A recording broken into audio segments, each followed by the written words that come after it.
niyo mga bossing, labanan ho ngayon dito, yun hong death penalty. Kaya yun hong pag-aproba ho ng state-sponsored execution, hindi lang ho ito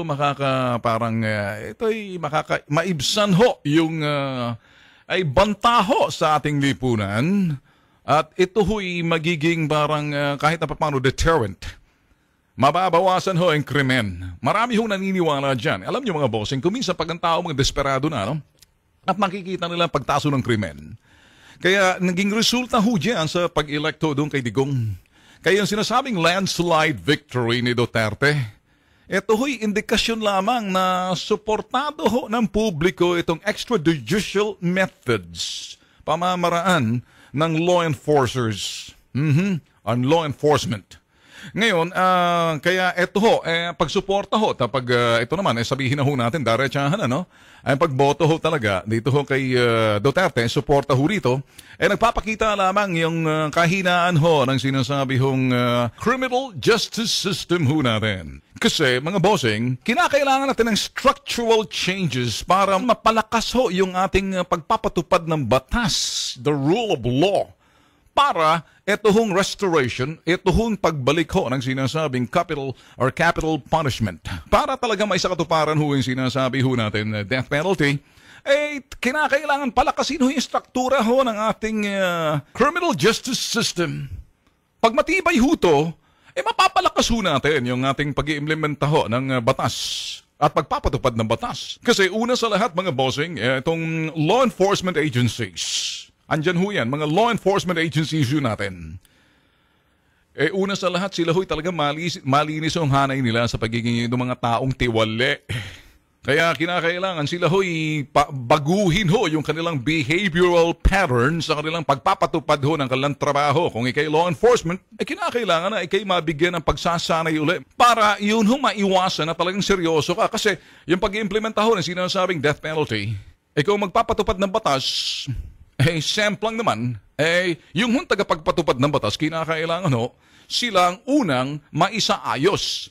Malinis yung hanay ng kanilang pagiging kurakot at pagiging sangkot doon sa mga krimen. Kasi importante ho rito, matrain ho talaga mga tao. Pag malinis mo yung hanay ng pagiging kurakot mga tiwali na tumatanggap, sila ho'y medyo kasapakat ho ng mga elemento ng mga ito, sabihin ho natin, criminal element, magkakaroon ho tayong problema kasi kahit na ho yung sinasabing successful prosecution and conviction of a criminal must come from doon ho sinasabing successful prosecution and conviction.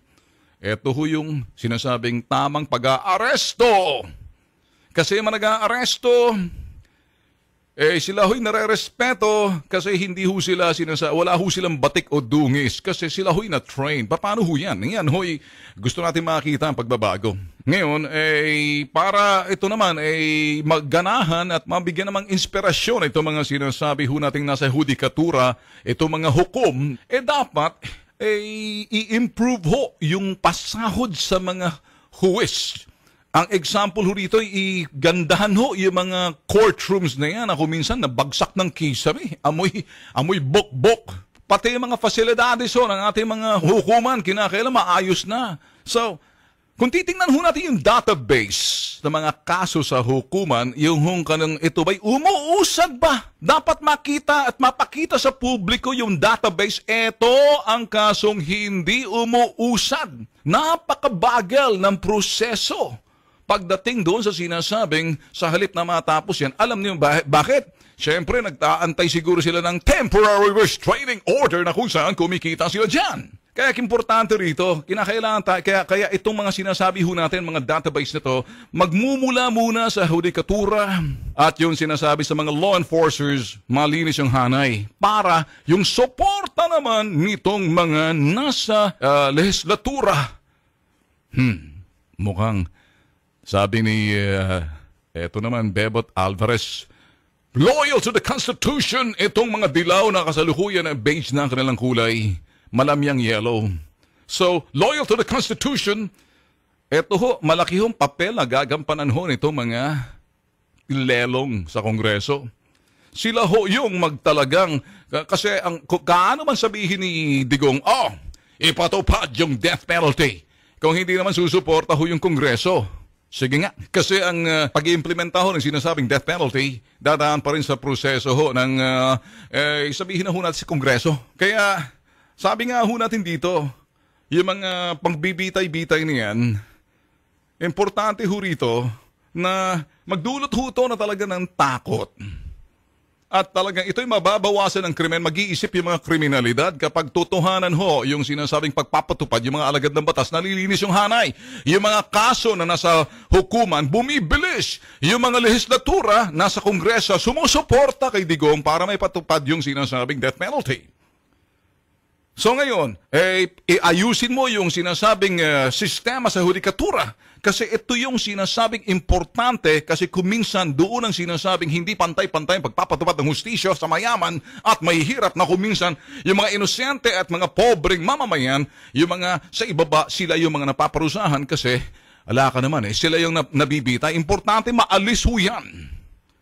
Importante na mailagay, idikdik sa kokote ng taong bayan, lalong-lalo doon sa mga kriminal na hindi pang mahirap ang death penalty bagkos uunahin ho dyan yung mga talagang malalaking ulo. Kaya matagal na hong sinisigaw ng marami ho sa atin na kinakailangan ng reforma sa hudikatura. Kasi itong importante na para magkaroon ng hudikatura, ito'y struktura, structural integrity. Integridad sa struktura o institusyon ng hudikatura na yung mga huwis ho natin di natutulog sa pansitan at hindi ho nag-aantay ng TRO. Bagkos, mabilis ho ang paggulong ng hustisya at nasa tama. Yun ho.